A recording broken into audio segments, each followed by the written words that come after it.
waxaan ku horeynayaa arintii dhalinyaradii shaqaale ahayd oo shaqada laga cayriyay waxaan ka taagnay intii saaxiibaday horeeto ay yiraahdeen waxaan kaliya ku darayaa laba nin oo dagaalka hilaac aad uga shaqeynayay oo ahaa rag aad u dadaal badan oo Axmed Shaam iyo Caamir iyagoo shaqadii faraha kula jiraba waxaan dareesannaa in shaqadii laga joojiyay hadda waxaa naloo sheegay in wax la saxay waxaan leenahay raggaasi abaalmarin bay mudan yihiin in shaqo laga joojiyo ama shaqo laga qaado ma mudnayn wasiiriyo agaasime inaad indhaga dheer u yeelataan baan arrintaa inuu ku bogaadinaya maadaama aad tiraahdeen sidii waxbaan ka bedelay oo shaqadu waa fasaxnay waxaan kaleeto oo sikin garaynaya qodobkan saaxiibkay waxa iga soo baxday jawaabtii la su'aalay wasiirka Caydiid waxa la yiri 5 milyan oo reer Puntland ah macayba ku matashaa mise wixii aan ku igmanay waxaan kulligay ku taageersanahay wasiirka inuu Puntland difaaco sharafteeda cidii ku soo xadgudubta cid kasta oo maaragtay soo faragelisa af iyo adin wixii awood karo inuu ku difaaco waa ku taageersanahay oo wasaaraddu ku difaacdo waa ku garab taaganahay laakiin markii ay timaado shariica islaamka reebtay wadaadkuna xadiisya la soo qaatay annaga dastuurkeennana waxa gundhigu ah dastuurka Puntland qodobka 9 wuxuu sheegaya wax kasta oo shariicada islaamka ka hor yimaada inay tahay dastuur jibin inaan lagu dhaqmi karin maadaama marka aydu tahay qadaf oo qofka qadaf ku kaca uu mutaysanayo jeedal iyo waxyaalo la mid ah waxaan leenahay wasiir miyaadan dastuurka jibin aynagu ma matasho waxa nagu matasha oo kaliya waxa weeye difaaca dalka Puntland ilaalinta xuquuqda saxaafadda ilaalinta shacabka reer Puntland sharaftooda iyo karaamadooda laakiin aynagu ma matasho qodobkaas waxa leeyahay lambarkiisa afraad wuxuu leeyahay wax kasta oo ka hor yimaada shariicada islaamka waa dastuur jibin laguma dhaqmi karo lamana qaadan karo marka intaasaan oran lahaa assalaamu calaykum su'aasheedu waxa weeye xeerarka dalka oo maaragtay baarlamaanku baasgareeyo wasaaradda loo baasgareeyo waxa loogu talagalay inay shaqeeyaan oo la fuliyo iyagana awlawiyada leh marka xeerka af Soomaaliga waxyaabaha waajibinayo waxa kamid ah in waxbarashada asaasiga afka Soomaaliga lagu dhigo waxa kamid ah in jaamacadaha maadooyinka af Soomaaliga laga dhigo maadada Soomaaliga iyo suugaanta iyo wixii la xiriira af Soomaaliga waxa kamid ah in lagu wada xiriiro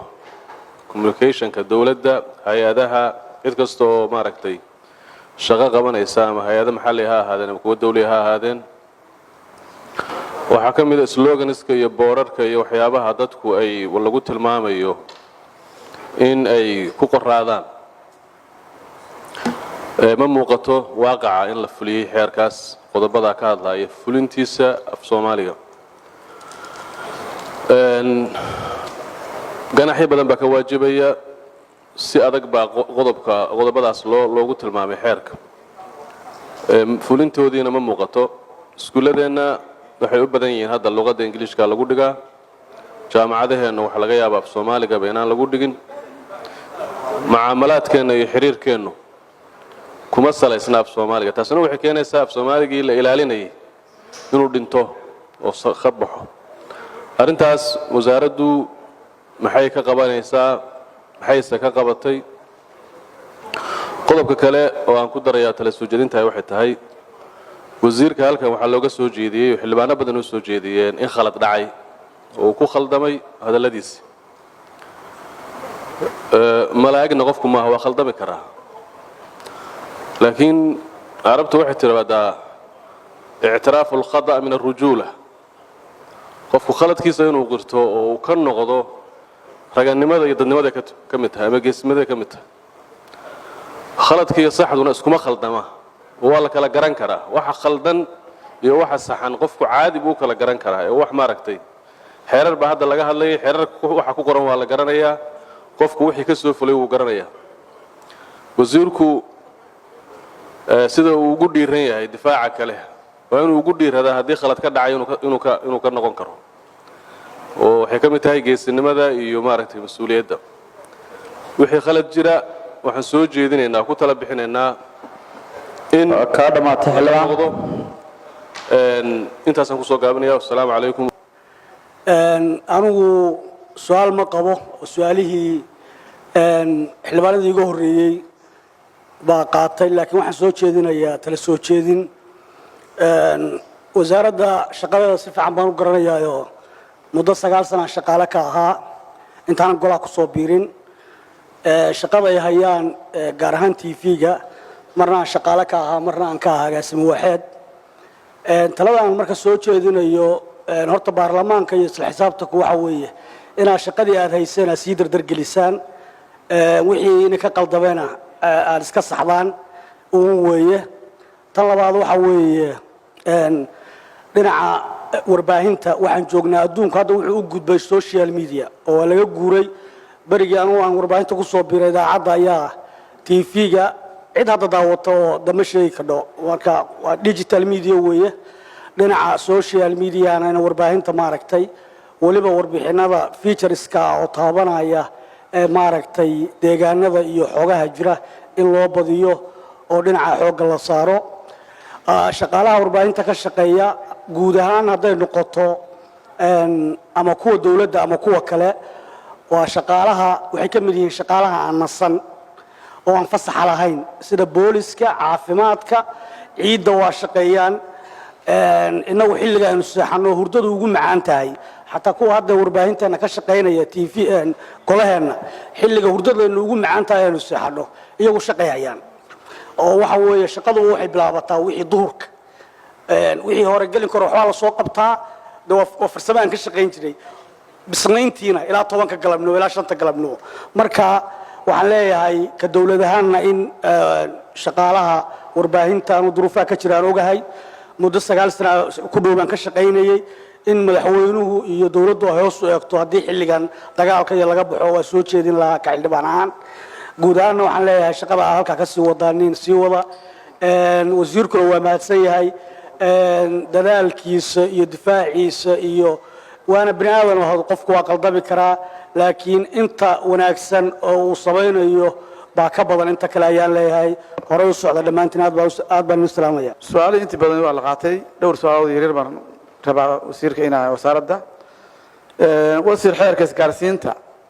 horena lagu weydiiyey oo dib u baahan maxaa idinka qorshaysan xeerkaas waxa ku maqan dhinaca dhaqaalaha cashuur baa ku maqan waxyaalo kale badan oo waa ku maqan yihiin marka xeerka maxaa idinka qorshaysan kan kale wuxuu yahay qodobka labaad wuxuu yahay horumarinta TV-ga iyo idaacadaha sida hore laga sheegay maxaa idinka ku qorshaysan oo aad garanaysaa ku horumarinaysaan qodobka saddexaad wuxuu yahay xeerka warbaahinta wuxuu qorayay in af Soomaaliga la xoojiyo boorarka af Soomaaliga lagu qoro waxaan ognahay meeladu 80% ay Afghanistan ku qoran yihiin arrintaasna wax talaabo laga qaadin xeerkuna wuxuu qorayay in wuxuu talaabo laga qaado qofkii arrintaas magaranaysa ka dhigay adayga su'aasha kale waan rabaa waxay tahay anigu aan u jawaaban xildhibaanada Puntland bay nahay xaq maaha Xamse iyo Xasan inaan ka difaacno golaha hortiisa oo in magaranaysaa in u doodno Puntland wax badan baa federaalka ka maqan arrintaas waxaan leeyahay anigu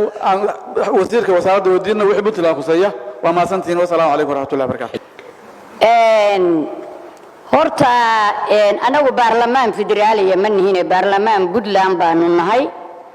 loo yarra maxkamadeedna ma ahina sharci dejin baanu nahay diinta islaamkana qola jeebka kuma qaadan karto ilaahay wuxuu yiri wala talbisul haqa bil baadil wa taktumul haqa wa antum ta'lamun markaad qof eedaynayso kan aad hiilka u galaysana waa inuu dambigu la yimid lagu eedeeyo wahi masaajid nin mas'uul ah dawladda federaalka oo Soomaaliya annaga state kamid ah nahay Puntland ka mas'uul ah ayaa inta masaajid ka soo ritay masaajid cibaada loo galaa iyo salaad buu wuxuu yiri 24 sano ay dhisnayda 24 saac ay ku dumay xildhibaan ka hadlayo horana uma arag haddana ma arko Xamsi وحوي 4.5 واي دلكان قبيل baa lagu fadhiyaa qof waliba beel iyo deegaan buu ka yimid waa 4.5 dadku ugu fadhiya ayay Puntland iyo Jubbaland lambar 1 ka yihiin asaga man huwa dakhala baytul Abu Sufyan buu yiri rasuulka Ilaahay fa huwa aamin inuu aamin yeero biri ka dhigo xaqooda siiyo Puntland iyo Jubbaland buu xaq u leeyahay waliba Jubbaland waa meeshuu ka yimid ninkii xasaanada asaga soo siiyo xildhibaanka ka dhigay buu yahay la soo qabto waad ka maqlayseen miidiyaha ina suuban iyo ina yusuf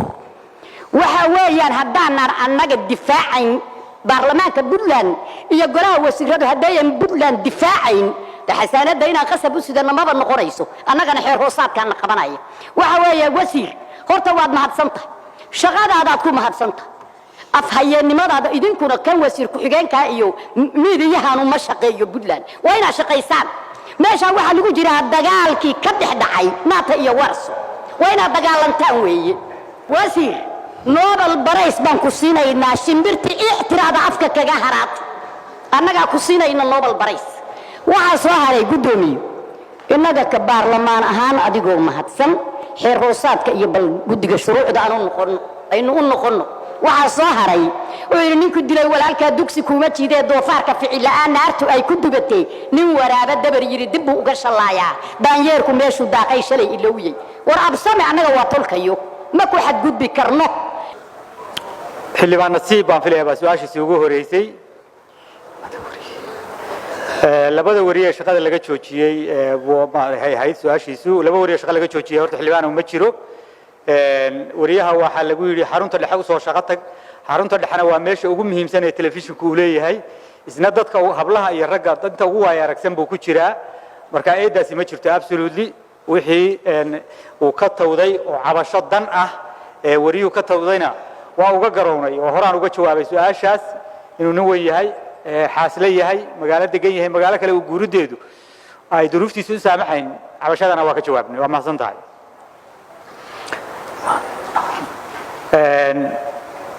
xildhibaan dahar xeerarka ay maartay afka Soomaaliga dhiqidiisa waa run jaamacadaha waa qaar lagu dhigtaa oo xiisad ahaan loo qaataa waa jira dugsiyada hoose macallin baad soo haydo waad garanaysaa waa lagu dhigtaa laakiin heerkii loo baahnaa wali maynu gaadhin taariikhaynu ka soo noqonnay way jirtay oo wax kasta af Soomaali lagu dhigayay jaamacadaha in looga gudbana qorshuhu ahaa hase ahaatee inta togbata active rogmadaay inta tamarteena boorarka dawladda in lagu qoro tabeelayaasha in lagu qoro hal sloganada in lagu qoro way dhacday golaha dhexdiisa in wasaaradda lagu ganaaxay way dhacday warbixin ku keenay luqad kale ku keenay marka insha Allah waa la dadaalaynaa gudiga arrimaha bulshadana wala kaashi baynu ka leenahay oo waa ka wada hadalnay in badan wixii aan dadaal ka samayn karnaa waa sii wadaynaa madbacadaha iyo dawladaha hoosena maaragtay wada hadalada nooga dhigan in la soo afjaro boorarka iyo tabeelayaasha meheradu leeyihiin in iyagana la raacsiiyo habka hay'adaha dawladda la marsiiyay oo cidii ku dhaqan weyda lagu ganaaxay xildhibaan dhakul xeerka isgaarsiinta xildhibaan waa ka socotaa hore saan uga jawaabnay annaga iyo wasaaradda maaliyadda iyo shirkadaha waxaa noo dhignayd ballanaa noo dhigmayd ballamihii waa ay socdaan habraacyadii maartay dakhli kordhinta iyo wixii dib loo eegayo shaqooyinkaasi waa shaqooyin socdo weeyaan xeerka hadda inta cashuur lagaga qaadana waa xeer golahani ansixiyey oo meel mara weeyaan iyaguna maartay xeerka inta ku qoran waa ku dhaqmaan hadday ahaan lahayd maartay cashuurta shaqaalaha hadday ahaan lahayd dakhliga soo gala inta cashuur ku waajibtay marka insha Allah horumar inaan ka sii sameeyno oo halka hore looga sii gudbo la xaqiijiyo maartay qaab electronic kale loo gudbo oo aynu garan karro maartay xitaa koolka la sameeyay maxaynu ku leenahay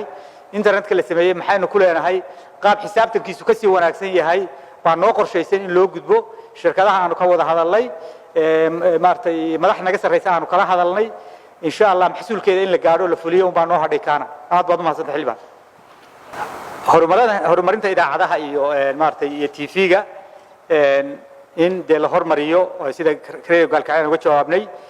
telefishinka sidoo kale inaan daraasadihiisii dhammaystirnay laakiin in la fuliyo qarashaadkiisa aanu qiimaynay iyadana waa ay noo qorshaysan tahay boorarka de waa soo noqnoqdeen boorarka lagu qoro maartay afka qalaad xeerka af Soomaaliga cadeynaya in la isku ganaaxi karo inaan la ogolayn wasaaradda lagu ganaaxina waa jiraan saddexda qolo ay ka go'do oo dawladda hoose oo jidadka iyo magaalada iyo meheradaha iyo wasaaradda ganacsiga waxaanu isla gaarnay meherada laysanka la soo siinayo wasaaradda ka hadlay ganacsiga magac Soomaali hadaan u lahayn iyaan la soo siinin laysanka maartay nimanka la yiraahdo madbacaduhu yaani qorin hadaan magac board tabeeluhu af Soomaali ahayn barka shaqo badan baa ka socota halkaan insha Allah waxaan rajaynaynaa inaan gaadhno targetka loo baahan yahay xildhibaanadeydii baa ay magac dhabtay muna وما سنتها منا حلوة منا وزارة واحد لها هاي وزير كحجين كوحد دور ليه هاي إنه وزير كلا تليه إنه شقده ويج مضوا أما وحل سعره وقبته إياه عدي وزير كو سفر كوي ما على محول كل كتب عن لو إنشاء ونقضى ماشي وجد وشوجه إنه شقد السي وضه مركمر وما سنتها هاي وزير كي بعد شوجه أستجا اللي بحق جبنا ماشي فضيه وزير كان لوقف الميكروفون كم وضع قاضه مرك حلو عاد وضو ما سنت dood wasaaradda warfaafinta waa gabagabaynaynaa wasaarad kalena way noo fadhidaa wasiir iyo wasaaradda wasiir ku-xigeenka agaasimaha guud agaasimaha TV-ga iyo agaasimaha ku-xigeenka iyo agaasimayaasha kale iyo mas'uuliyiinta kaleba waa idin salaamaynaa waana idinka mahadnaqaynaa inaad golaha timaadeen oo su'aalo ka jawaabteen dooda xildhibaanada badan ay soo jeediyeen oo ku saabsan marka aad afka xukuumadda iyo dawladda Puntland ku hadlayso siiqada aad u isticmaasho mararka qaarkood inay ku jiraan deelqaab fara badan waa wax xaqiiqa oo faktiya oo dadka Puntland og yihiin golahan uu og yahay waxaan markaa soo jeedinaynaa wasiir iyada oo si hufan oo cilmi ku dhisan oo xaqiiqooyin ku dhisan oo qodobaysan loo hadli karo inaan qofna la xusin qofna waxa laga sheegin wixii deelqaafana laga ilaaliyo dalka iyo dadka waa wax waajiba ummad baynu nahay dawlad baynu nahay xeer dejin baan leenahay shuruuc baan leenahay saxaafad baan leenahay waajibaadka aad leedihiin cid idinku haysataa ma jirto golahanna idinkuma haysto laakiin haddana waxa xaqiiqo ah oo aan rabaa inaan ku gabagabeeyo wasiir inaad qaadatona ay tahay in siiqada iyo luqadda aad ku hadlaysaan ay noqoto mid ka hufan mararka qaarkood oo aanay kula taraarixin sababtoo asbaabo badan oo meeshan laga sheegay wax jira oo dadka oo dhan ay arkeen bay ahayd haddii mararka qaarkood waxa xaqiiqada la iska indhatiro ama ay wax ka soo noqdaanna waa waxa dhow saameyn iyo impact yeelanaya dawladnimadeennu ka shaqaynaynaa golahan waa golihii la xisaabtanka iyo korjoogtada idinku lahaa xaq u leeyihiin inay wax idin weydiiyaan mararka qaarkood siiqada wax waa ka qaldanaan karaan laakiin waxaan rabaa inaan arintaas wasiir inaad qaadataan oo aysan ku soo noqon golaha mar dambe dad cabanayo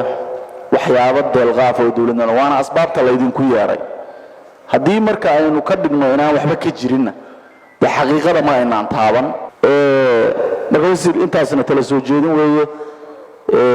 waxaa rabnaa wixii kale oo mas'uuliyada oo dalka iyo dadka aad u haysaana waa in Ilaahay idin fududeeyaan idin rajaynaynaa waana idin fasaxaynaa waajibaadka iyo mas'uuliyadda u xil saarantihiin in Ilaahay idin fududeeyaan rajaynaynaa fasaxantiin